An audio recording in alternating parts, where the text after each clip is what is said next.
Jangan lupa untuk subscribe dan nyalakan lonceng notifikasinya. Inggris memasuki masa berkabung setelah meninggalnya Ratu Elizabeth II. Dalam masa hidupnya, sosok Elizabeth II ini melewati rentang peristiwa sejarah yang panjang dan menjadi pemimpin terlama kerajaan. Meskipun ia sebenarnya bukan masuk di garis suksesi penerus pada awalnya. Anggi Hasibuan akan memaparkannya untuk Anda dalam At Large pada malam hari ini. Anggi, silakan. Baik, terima kasih Kevin. Membahas soal kerajaan Inggris tentunya akan menjadi meliputi bentangan sejarah yang panjang. Kerajaan Inggris ini diketahui telah berdiri lebih dari 1000 tahun lamanya.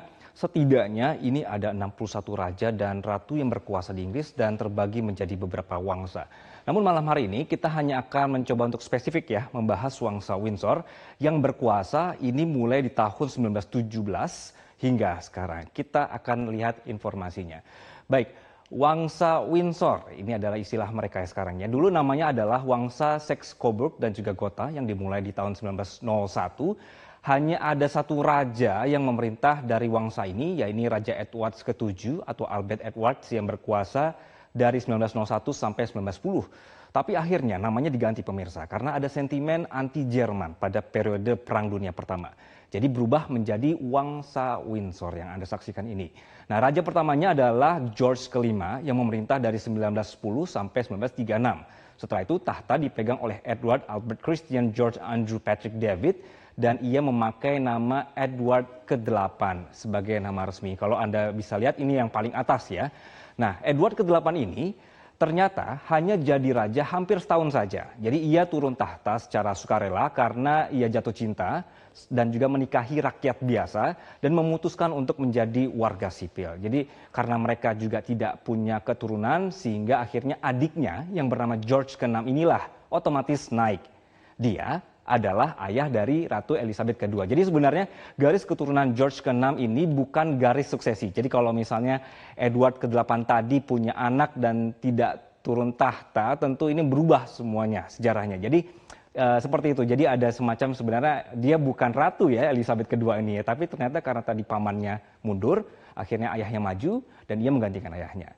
Nah, George ini punya anak Ratu Elizabeth, lalu ada putri Margaret. Elizabeth II naik tahta setelah ayahnya meninggal, punya keturunan ada Pangeran Charles, kemudian Pangeran Andrew, Putri Anne, dan juga Pangeran Edward. Jadi kalau dari garis keturunannya, berarti setelah Elizabeth ini ada Pangeran Charles sebagai anak pertama. Nah, kemudian Charles kemudian menikah dengan Putri Diana, keturunannya adalah Pangeran William, Pangeran Harry, dan setelah Ratu Elizabeth II meninggal, yang jadi raja adalah Charles, seperti yang saat ini terjadi ya. Jadi lalu setelahnya nanti akan garis keturunannya kalau kita telusuri ini ada Pangeran William. Setelah Pangeran William berarti nanti ada George yang menjadi raja. Baik, ini silsilahnya. Jadi ini simpel dari Windsor tadi ya pemirsa. Nah, Ratu Elizabeth dalam beberapa jam terakhir ini selalu disebut-sebut sebagai penguasa atau pemimpin terlama dalam sejarah kerajaan Inggris, yaitu selama 70 tahun. Faktanya pemirsa, Elizabeth adalah penguasa nomor 2 terlama. Ada yang lebih lama lagi yaitu Raja Prancis Louis ke-14 yang sudah menduduki tahta sejak umur 4 tahun. Namun tetap saja, pesona Ratu Inggris ini selalu menarik perhatian warga dunia dan juga salah satu yang paling berpengaruh di dunia. Semasa kepemimpinannya, ia merupakan kepala negara dari 32 negara di dunia. Hingga kemarin berpulang, Ratu Elizabeth adalah kepala negara dari 15 negara, termasuk Kanada, Selandia Baru, Australia juga termasuk.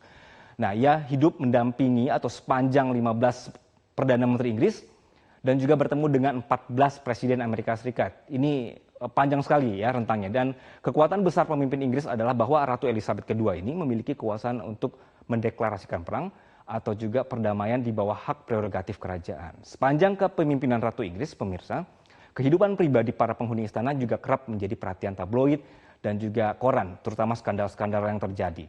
Sosok Ratu Elizabeth II ini dianggap mampu menyeimbangi dan menetralisir pemberitaan kurang baik akibat perilaku penghuni istana.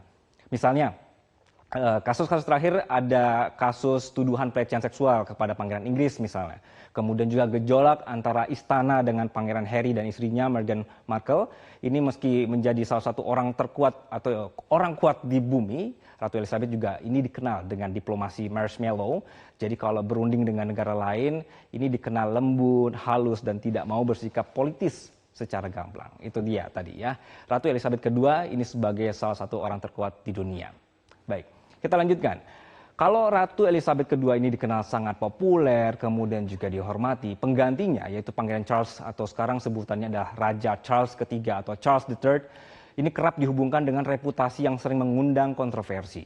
Ini akan menjadi PR tersendiri bagi istana. Nah, nama lengkap Raja Charles III adalah Charles Philip Arthur George. Panjang ya. Sebenarnya sampai hari ini pemirsa, ini belum ditentukan siapa nama yang akan dipakai untuk penobatannya nanti. Tapi sementara dipakailah Raja Charles III ya. Nah, apakah akan tetap pakai Charles III atau memilih dari 4 nama dinamadi yang tadi panjang?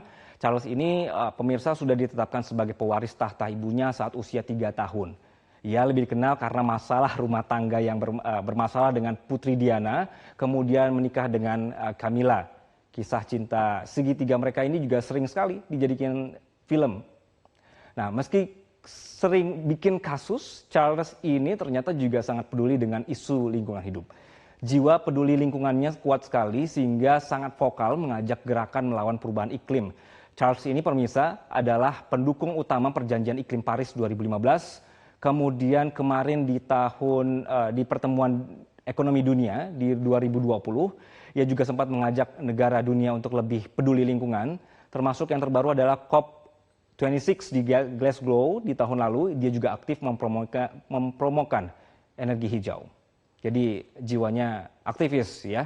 Nah, sejauh apa nanti Raja Inggris yang baru ini membawa politik dengan jiwa aktivis dia yang keras ini juga menjadi perhatian juga. Apakah nanti akan tetap langgeng, apalagi khususnya dengan Amerika Serikat sebagai kawan lama mereka. Ini yang akan kita tunggu sampai benar-benar penobatan dilakukan nanti. Dan kali ini atletnya saya kembalikan ke rekan saya Egan. Egan silakan. Terima kasih atas pemaparannya, Anggi Hasibuan.